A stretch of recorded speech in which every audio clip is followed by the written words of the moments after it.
नमस्कार। आज देश की तमाम फटाफट खबरों में आपका स्वागत है।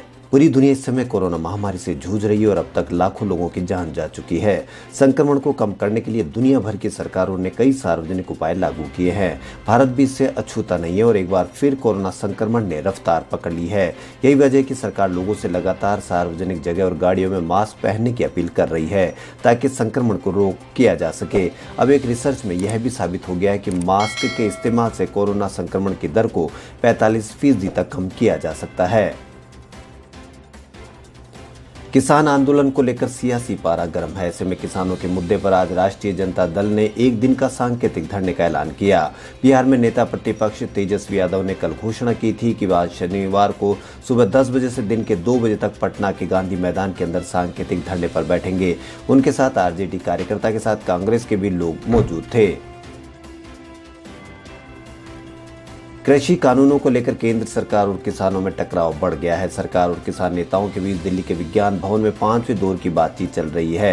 बैठक में सरकार और किसान अपने अपने रुख पर अड़े हुए हैं। सरकार ने कानून में संशोधन का प्रस्ताव रखा जिसे किसान नेताओं ने ठुकरा दिया। किसान नेता कृषि कानून रद्द कराने पर अड़े हैं। किसान संगठन ने बैठक में कहा कि हम सरकार से चर्चा नहीं, ठोस जवाब चाहते हैं और वो भी लिखित में।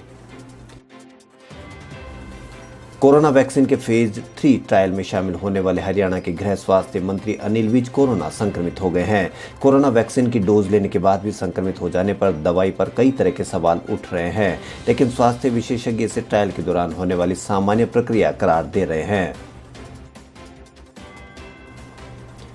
न्यूजीलैंड के स्टार बल्लेबाज कोरी एंडरसन ने अंतर्राष्ट्रीय क्रिकेट से संन्यास ले लिया। 29 साल के एंडरसन ने न्यूजीलैंड के 13 टेस्ट, 49 वनडे और 31 टी20 अंतर्राष्ट्रीय मैच खेले हैं। अब वो अमेरिका में टी20 लीग खेलेंगे। एंडरसन ने साल 2014 में शाहिद अफरीदी के 18 साल पुराने रिकॉर्ड को तोड़ दिया था। वेस्टइंडीज के खिलाफ एंडरसन ने सिर्फ 36 गेंदों पर शतक जड़कर सबसे तेज शतक लगाने का रिकॉर्ड अपने नाम किया था।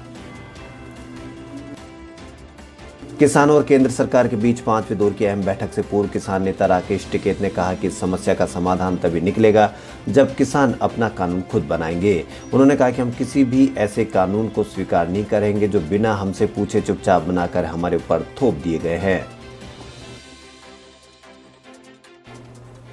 रिपब्लिक टीवी के संपादक अर्नब गोस्वामी और 2 अन्य के खिलाफ आत्महत्या के लिए कथित रूप से उकसाने के लिए 2018 के मामले में शुक्रवार को चार्जशीट दायर की गई है। चार्जशीट में कहा गया है कि आरोपियों ने पीड़ित इंटीरियर डिजाइनर अन्वय नाइक की धमकी पर ध्यान नहीं दिया। नाइक ने कहा था कि अगर उसका बकाया नहीं चुकाया गया तो वह अपनी जान दे देगा।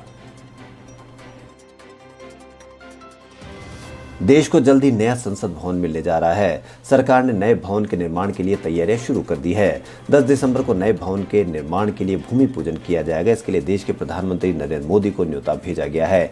लोकसभा के अध्यक्ष ओम बिरला ने प्रधानमंत्री को न्योता भेजा है।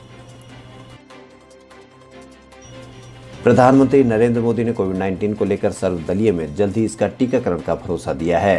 प्रधानमंत्री ने कहा कि वैक्सीन के आते ही वैज्ञानिकों की सलाह के आधार पर टीकाकरण आरंभ हो जाएगा। इस क्रम में पहला टीकाकरण स्वास्थ्य कर्मी चिकित्सकों का होना है। केंद्रीय स्वास्थ्य मंत्रालय के सूत्र बताते हैं कि देश में करीब 1 करोड़ स्वास्थ्य कर्मी हैं। इनमें सरकारी और निजी अस्पताल दोनों शामिल है। कोलकाता पुलिस ने हेलमेट नहीं तो पेट्रोल नहीं नियम एक बार फिर शुरू करने की योजना बनाई है। यह नियम 8 दिसंबर से लागू हो जाएगा।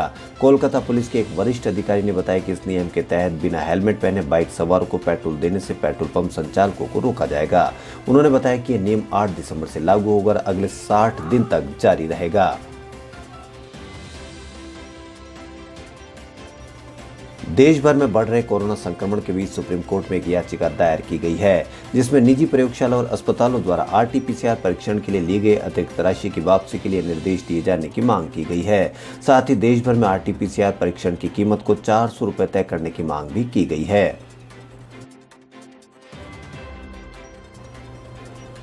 कनाडा के प्रधानमंत्री जस्टिन ट्रूडो ने फिर से दिल्ली में शांतिपूर्ण आंदोलन कर रहे किसानों के प्रति अपना समर्थन जताया है और कहा है कि उनका लोकतांत्रिक अधिकार है। कनाडाई पीएम की टिप्पणी तब आई है जब नई दिल्ली ने उनकी मूल टिप्पणी पर अपनी नाराजगी जाहिर करते हुए शुक्रवार को कनाडा के उच्चायुक्त को तलब किया था। देश में कोरोना मरीजों का आंकड़ा 96 लाख के पार हो गया। पिछले 5 दिनों में एक्टिव केस में 38,010 की कमी आई है। शुक्रवार को देश में 36,711 नए मामले सामने आए, जबकि 42,359 लोगों ने कोरोना को मात दी है। वहीं पिछले 24 घंटों में 510 लोगों की जान भी गई। 69,000 करोड़ रुपए से ज्यादा के कर्ज में फंसी सरकारी एयरलाइन कंपनी एयर इंडिया को राहत मिलने की उम्मीद जगी है। दिलचस्प तरीके से वरिष्ठ कर्मचारियों के एक समूह अपनी ही कंपनी को खरीदने के लिए आगे आया है।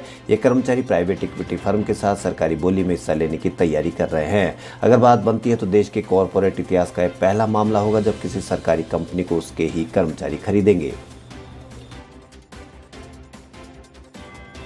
दक्षिणपंथी संगठन बजरंग दल के एक नेता ने क्रिसमस के मौके पर चर्च जाने वाले हिंदुओं को चेतावनी दी है कि हिंदू संगठन के नेता ने इस हफ्ते की शुरुआत में असम के कछार जिले के सिलचर में एक कार्यक्रम में कहा कि क्रिसमस के जश्न में भाग लेने के लिए चर्च जाने वाले हिंदुओं को पीटा जाएगा। कार्यक्रम के दौरान जय श्री राम का नारा भी लगाए गए। खबरों में फिलहाल इतना ही। यदि आपको हमारा चैनल पसंद आए तो लाइक, सब्सक्राइब और शेयर अवश्य करें। धन्यवाद।